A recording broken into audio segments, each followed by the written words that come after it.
अब यह जो यात्रा चल रही है, जूता यात्रा चलने वाली है, यह विचार अभिव्यक्ति की स्वतंत्रता है। यह कहीं से गलत नहीं है, इसमें कहीं संविधान का हनन नहीं हो रहा है।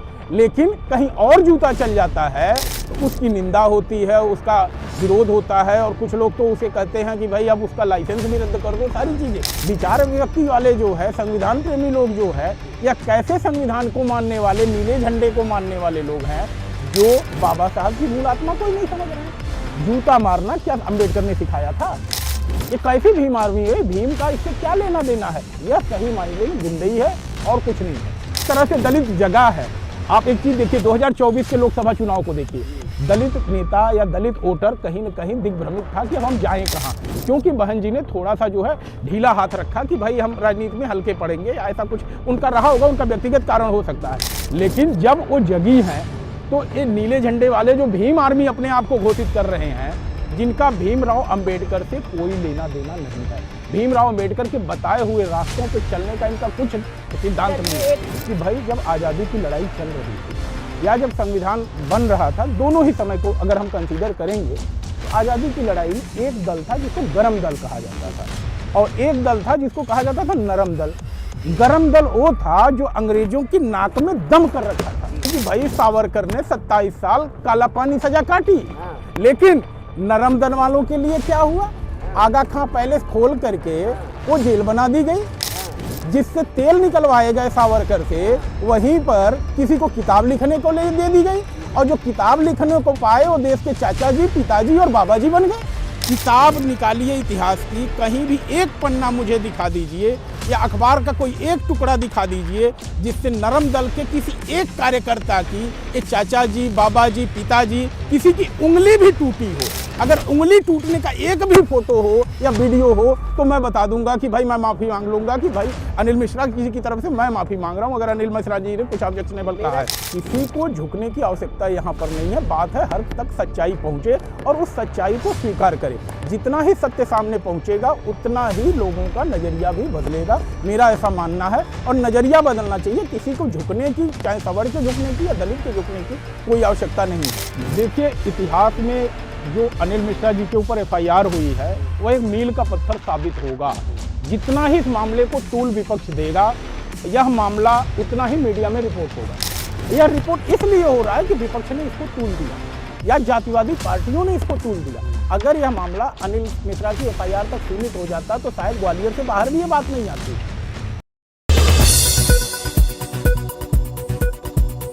देखिए, इस मामले में पहली बात तो मैं बताऊं, जो ग्वालियर हाई कोर्ट के अंदर प्रतिमा लगनी थी उसके बारे में एक बार मार्च में फैसला लिया गया था, लेकिन फिर उस मामले को जो है पेंडिंग रख दिया गया अधिवक्ताओं के विरोध के चलते और बाकी सभी लोगों के चलते। लेकिन यहाँ पर जो गिरफ्तारी हुई है वह बेसिक मुद्दा बना है, क्योंकि मूल मुद्दा वही है और उस पर हमें बात करनी चाहिए। तो अनिल मिश्रा जी अपनी बात पर कायम हैं और उन्होंने 2 बातें बोली हैं, जिसमें कि अगर हम कहें तो कोई भी संविधान प्रेमी बात सहमत तो नहीं होगा और हो सकता है उससे दुखी भी हो, लेकिन उन दोनों ही बातों को यहाँ कहना जरूरी है।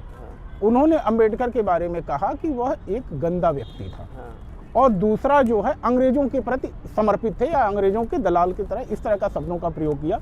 दोनों ही अशोभनीय शब्द हैं जिसकी निंदा होनी चाहिए। लेकिन कुछ सवाल हैं जो बेसिक सवाल हैं, उनका जवाब भी उन लोगों को देना होगा कि भाई अगर उन्हें गंदा कहा गया है तो उसके पीछे क्या बात है, और अगर उन्हें अंग्रेजों का दलाल कहा गया है तो उसके बारे में भी क्या बात है। दोनों ही विषयों पर मैं दर्शकों पे आपके छोड़ता हूँ, श्रोताओं पे छोड़ता हूँ कि भाई जब आज़ादी की लड़ाई चल रही थी या जब संविधान बन रहा था, दोनों ही समय को अगर हम कंसीडर करेंगे तो आज़ादी की लड़ाई में एक दल था जिसको गरम दल कहा जाता था और एक दल था जिसको कहा जाता था नरम दल।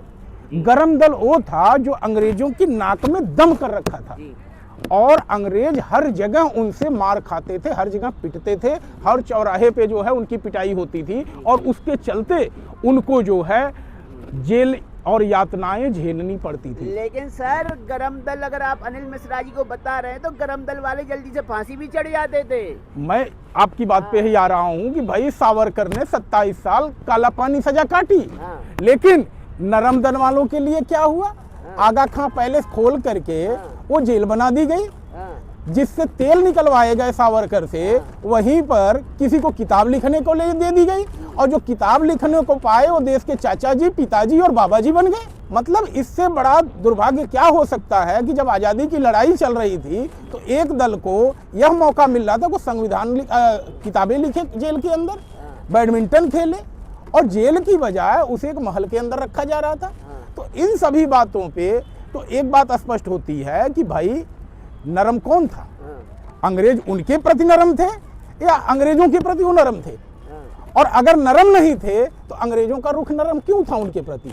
और मैं जैन साहब आपके ऊपर एक सवाल छोड़ता हूं, आपके दर्शकों पर, किताब निकालिए इतिहास की, कहीं भी एक पन्ना मुझे दिखा दीजिए या अखबार का कोई एक टुकड़ा दिखा दीजिए जिससे नरम दल के किसी एक कार्यकर्ता की, ये चाचा जी, बाबा जी, पिताजी, किसी की उंगली भी टूटी हो। अगर उंगली टूटने का एक भी फोटो हो या वीडियो हो तो मैं बता दूंगा कि भाई मैं माफी मांग लूंगा कि भाई अनिल मिश्रा जी की तरफ से मैं माफी मांग रहा हूं, अगर अनिल मिश्रा जी ने कुछ ऑब्जेक्शनेबल कहा है। मेरा सवाल आप फिर समझे नहीं, मेरा सवाल यही है, जब भगत सिंह बन के फांसी पे ही चढ़ जाना है और इतिहास में नाम भी दर्ज नहीं होना है तो भगत सिंह बनने का फायदा क्या है? गांधी बनो ना, राष्ट्रपिता बन जाओगे, अंबेडकर बनो ना, संविधान रचयिता बन जाओगे। क्या जरूरत है गरम दल बन के स्वर्ण दलित की लड़ाई छेड़ने का?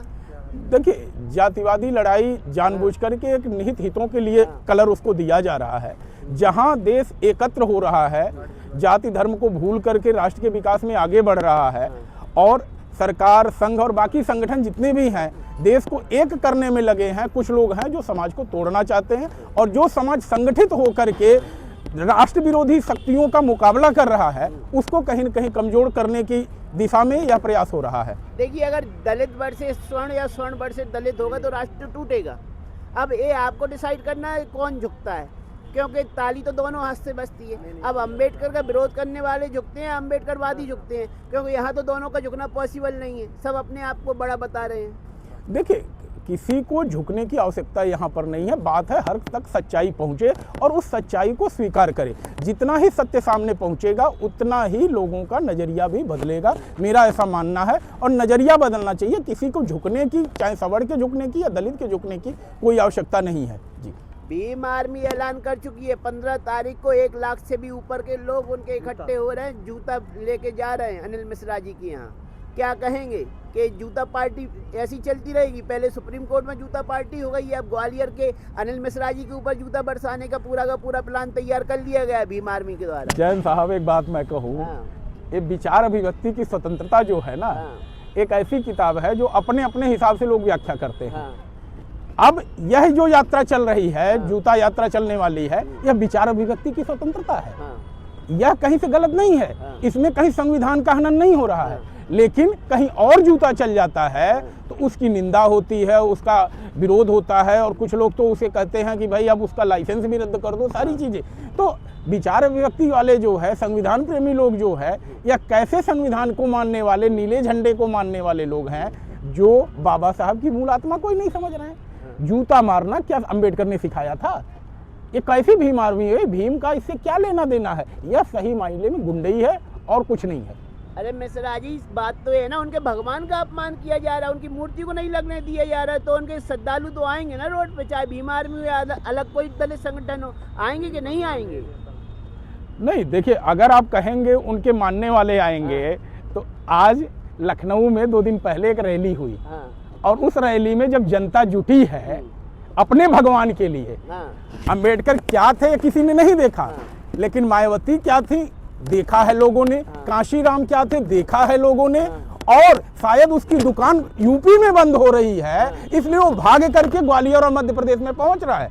अगर उसको, और क्या, अगर इस तरह से दलित जगह है, आप एक चीज देखिए, 2024 के लोकसभा चुनाव को देखिए, दलित नेता या दलित वोटर कहीं न कहीं दिग्भ्रमित था कि अब हम जाएं कहां, क्योंकि बहन जी ने थोड़ा सा जो है ढीला हाथ रखा कि भाई हम राजनीति में हल्के पड़ेंगे, ऐसा कुछ उनका रहा होगा, उनका व्यक्तिगत कारण हो सकता है। लेकिन जब वो जगी हैं तो ये नीले झंडे वाले जो भीम आर्मी अपने आप को घोषित कर रहे हैं, जिनका भीमराव अंबेडकर से कोई लेना देना नहीं है, भीमराव अंबेडकर के बताए हुए रास्तों पे चलने का इनका कुछ सिद्धांत नहीं है। एक टाइम के लिए मान भी लेते हैं कि भीम आर्मी मायावती के आगे टिक नहीं पाएगी और यूपी छोड़ के वो एमपी में अपनी फील्ड जमाने के लिए तैयारी कर रही है, लेकिन क्या भीम आर्मी की जगह मायावती अंबेडकर साहब का ये अपमान सहन कर लेती है एमपी में? देखिए, अंबेडकर साहब का अपमान से इसको मत जोड़िए। जो तथ्य की बात आ रही है उस पर हम बात करें। तथ्य क्या है कि अंबेडकर साहब के लिए अनिल मिश्रा जी ने क्या कहा कि भाई वो अंग्रेजों के दलाल थे। तो अगर अंग्रेजों के दलाल थे तो भाई मैं तो सवाल पूछ रहा हूँ आपके दर्शकों से कि अगर चाचा जी, पिताजी, बाबा जी क्यों सिर्फ भीमराव अंबेडकर तक ही सीमित है? मैं तो पूछ रहा हूँ, अगर किसी की उंगली टूटी हो तो बता दो, और अगर उंगली नहीं टूटी तो क्यों नहीं टूटी? तो इसमें तो दलाल तो एक ही नहीं है, कई हैं जिनके नाम मैं लेना नहीं चाहता हूँ। तो आपके और अनिल मिश्रा जी के हिसाब से संविधान का रचयिता कौन है? अगर आप अंबेडकर जी को संविधान का रचयिता नहीं मान रहे हैं तो कौन है रचयिता? संविधान एक व्यक्ति का परिश्रम नहीं था, सभी लोगों ने मिल करके 3 वर्षों तक प्रयास किया। हर किसी ने अपने अपने क्षेत्र में जिसको जो जिम्मेदारी दी गई थी उस खंड पर मेहनत की, और ड्राफ्टिंग कमेटी के चेयरमैन होने के नाते जो है सारा क्रेडिट उनको दे दिया जाना, शायद मुझे लगता है कहीं न कहीं एक ऐसा नैरेटिव गढ़ा जा रहा था पिछले 70 सालों से, जिस पर कि एक व्यक्ति का मौन रहना, ये एक समुदाय का, एक समाज के एक हिस्से का मौन रहना ही जो है एक झूठ को जो है परोसा जा रहा था। और BN राव साहब के बारे में आज चर्चा होनी शुरू हो गई, जो कि असली रचयिता थे, जिन्होंने जो है वह कमेटियां बनाई थी छोटी छोटी, जिनको डिसीजन लेने थे कि किस मुद्दे पर क्या चीज़ संविधान में होगा और क्या नहीं होगा। ये कौन सी बात हुई कि काम कमेटी ने किया और श्रेय अंबेडकर जी ले गए? ये तो कोई तथ्य नहीं हुआ, क्योंकि अंबेडकर जी मेन मुखिया थे तो श्रेय उनको मिलना था। आज प्रधानमंत्री जी भी तो एयर स्ट्राइक का पूरा ले लेते ना श्रेय कि भाई हमने एयर स्ट्राइक की, हमने पाकिस्तान की रेड मार दी। इस सवाल पे मैं थोड़ा कहूँगा कि देखिए, अगर श्रेय देने की बात है तो जो मुखिया होता है उसको श्रेय मिलता है, चाहे वो मांगे चाहे ना मांगे। हाँ, तो उस समय अंबेडकर जी मुखिया थे तो श्रेय उनको जाना चाहिए था। नहीं, वो मुखिया नहीं थे, वो मुखिया नहीं थे, BN राव साहब मुखिया थे भाई साहब। यही तो गड़बड़ी हो रही है। वो केवल ड्राफ्टिंग कमेटी के चेयरमैन थे और कुछ उनका रोल नहीं था। तो अगर BN राव साहब के रोल को आप खत्म कर देने, आखिर चर्चा ही क्यों नहीं हुई उनकी? आज इतने सालों में आज हम क्यों जान रहे हैं इन बातों को कि भारत के संविधान के रचयिता BN राव साहब हैं?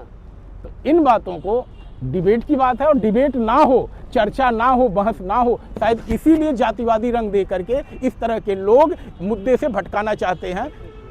तो आंदोलन से तो हल तो नहीं निकलेगा। आप RTI लगाइए, याचिकाएं लगाइए, सुप्रीम कोर्ट में जाइए, हाई कोर्ट में जाइए। मुंह से भला भला करने से तो ना दलित समाज का भला होगा ना सौर समाज का भला होगा।